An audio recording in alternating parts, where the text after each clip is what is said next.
दोस्तों 2014 से लेकर 2024 तक लगातार बीजेपी के लिए कहा जाता था कि बीजेपी में सिर्फ दो लोगों की चलती है, मोदी शाह। इनका फरमान, इनका आदेश, इनकी बातें, सब कुछ सिर्फ माथे रखी जाती है।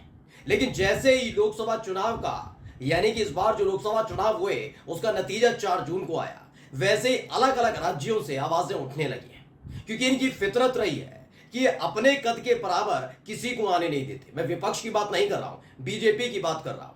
और यही चीज जैसे ही 241 पर बीजेपी सिमटी है, वैसे बीजेपी में मोदी और शाह को आंखें तरेरी जा रही है। जो नई जोड़ी एक्टिव हुई है उसको सुनने के बाद, उसे देखने के बाद दिल्ली तक हड़कंप मच गया है, क्योंकि सबको पता है बीजेपी और आरएसएस में ठन गई है। लेकिन एक और नेता है जिनका साथ मोहन भागवत को मिला है और माना जा रहा है एक बड़ा टकराव होने जा रहा है बीजेपी के अंदर। नमस्कार, मैं हूं प्रज्वल गौतम और आप देख रहे हैं टाइम्स एक्सप्रेस। आरएसएस और बीजेपी की जो तनाव की कहानी है लगातार मैं, मेरे सहयोगी और टाइम्स एक्सप्रेस आपको दिखा रहा है। लेकिन आज मैं आपको दिखाऊंगा एक ऐसी खबर जिसने दिल्ली तक हिलाकर रख दी है, क्योंकि अभी तक एनडीए के सहयोगियों को साधने की कोशिश की जा रही थी, लेकिन अब बीजेपी के अंदर एक बड़ा नाम जिसकी डिमांड बीजेपी के तमाम नेता करते हैं, उस व्यक्ति ने भी मोर्चा खोल दिया है। और उस व्यक्ति ने मोदी शाह के खिलाफ तो मोर्चा खोला ही खोला, मोहन भागवत से मुलाकात करके एक पूरा का पूरा ऐसा खेल तैयार किया गया है कि हो सकता है जल्द ही प्रधानमंत्री की जगह पूर्व प्रधानमंत्री के नाम से मोदी जाने जाए। सबसे पहले मैं खबर दिखाने जा रहा हूं, खबर देखिएगा क्या लिखी हुई है। दैनिक भास्कर ने लिखा, मोहन भागवत बोले हमें कुछ बड़ा करना होगा। मोहन भागवत कौन? RSS chief. यूपी में गांव गांव पहुंचेगा आरएसएस।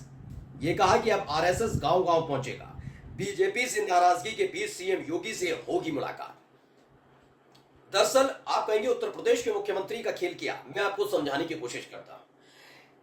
मैं आरएसएस की कहानी बता चुका हूं, लेकिन योगी आदित्यनाथ के साथ खेल क्या किया जा रहा है उससे पहले आप समझिएगा। बस 30 से 40 सेकंड में आप ये खेल समझ जाएंगे। खेल ये है कि 34 सीटों पर 33 सीटों पर भारतीय जनता पार्टी ने जीत दर्ज की। मोदी जी हारते हारते बचे। स्मृति ईरानी समेत कुल 3 मंत्री उत्तर प्रदेश से चुनाव हार गए। ये तमाम चीजें हुई। यही नहीं, चेहरा लटका हुआ था, उदास थे जब एनडीए की बैठक हो रही थी। फिर शपथ ग्रहण समारोह के दौरान भी योगी आदित्यनाथ की तस्वीर निकलकर आज सामने आई, उदास चल रहे थे। अंदर खाने से खबर निकलकर आई कि अमित शाह और योगी आदित्यनाथ में ठन गई है। लगातार दबाव डाला जा रहा है योगी आदित्यनाथ पर कि वो रिजाइन दें मुख्यमंत्री पद से उत्तर प्रदेश की और केंद्रीय मंत्री बन जाए। इस दबाव को डालने से पहले एक दबाव डाला गया। देवेंद्र फडणवीस ने कहा कि मैं डिप्टी सीएम पद से इस्तीफा देता हूं, नैतिक जिम्मेदारी मैं लेता हूं। किरोड़ी लाल मीणा राजस्थान में और उनके साथ एक और मंत्री ने यही दबाव डालने की कोशिश की, लेकिन योगी आदित्यनाथ नहीं झुके। यानी योगी आदित्यनाथ वर्सेस मोदी शाह चुनाव परिणाम के बाद से देखने को मिल रहा है। वो सांकेतिक है, अभी स्पष्ट तौर पर नहीं है, लेकिन सांकेतिक चल रहा है। अंदर खाने से खबरें छन छन कर आ रही हैं। लगातार अभी बीच में एक बैठक भी बुलाई गई थी योगी आदित्यनाथ की तरफ से, तब दोनों डिप्टी सीएम जो मोदी शाह के खास है, यानी कि केशव प्रसाद मौर्य और ब्रजेश पाठक, दोनों योगी आदित्यनाथ की बैठक से नदारद रहते हैं, गायब रहते हैं। खबर यह भी है कि जब से चुनाव परिणाम आए हैं तब से केशव प्रसाद मौर्य उत्तर प्रदेश में खासकर नजर नहीं आ रहे। ये सारा खेल रचा जा रहा है योगी आदित्यनाथ को साइडलाइन करने के लिए। लेकिन ये लोग जानते हैं योगी आदित्यनाथ बिना रीढ़ वाले बीजेपी नेता नहीं है, इसलिए वो तनकर खड़े हो गए। उनका साथ दिया मोहन भागवत ने, वही मोहन भागवत जो अब बीजेपी को, खासकर मोदी शाह की जोड़ी को नैतिकता का पाठ पढ़ा रहे हैं। कभी अहंकारी नहीं होना चाहिए, विपक्षियों को विरोधी नहीं प्रतिपक्ष समझना चाहिए, तमाम चीजें हो रही है। बीजेपी वर्सेस आरएसएस के बीच, आरएसएस वर्सेस बीजेपी तो है ही है, लेकिन आरएसएस वर्सेस मोदी शाह है और मोदी शाह वर्सेस योगी आदित्यनाथ है। दुश्मन का दुश्मन दोस्त है। तो मुलाकात होने जा रही योगी आदित्यनाथ और मोहन भागवत में। माना जा रहा है एक बड़ा एक अलग गुट तैयार हो रहा है भारतीय जनता पार्टी के अंदर ही, जो आरएसएस के प्रति समर्पित हो, और कुछ ऐसे लोग हैं जो मोदी और शाह के प्रति समर्पित हैं, और इन्हीं के बीच में टकराव चल रहा है।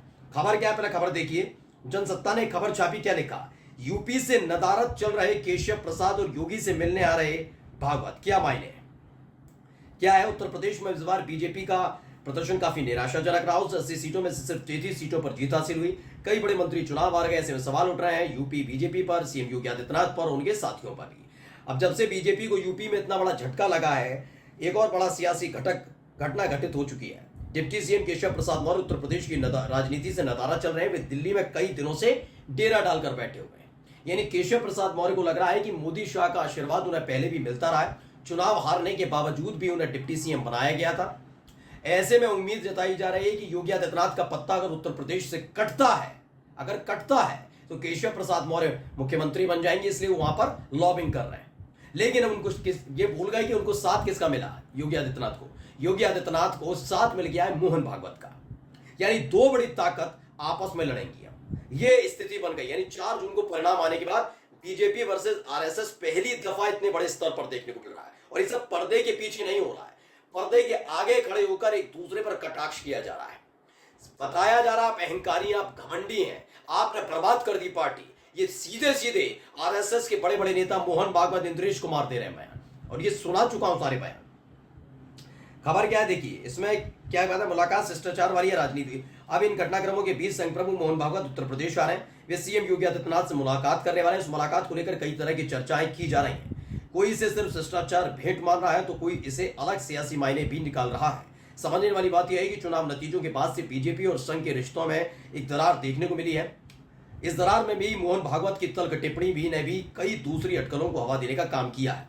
अब खबर क्या है, खबर देखिएगा, ये आज तक ने भी छापी है। आरएसएस प्रमुख मोहन भागवत से मिलेंगे सीएम योगी। चुनाव नतीजों के बाद गोरखपुर में संघ का अहम ट्रेनिंग सेशन है, यानी खास तौर पर गोरखपुर पहुंचेंगे ये योगी आदित्यनाथ से मुलाकात। और एक ऐसे वक्त में जब सोचिए लगातार मोदी शाह से भागवत की ठनी हुई है।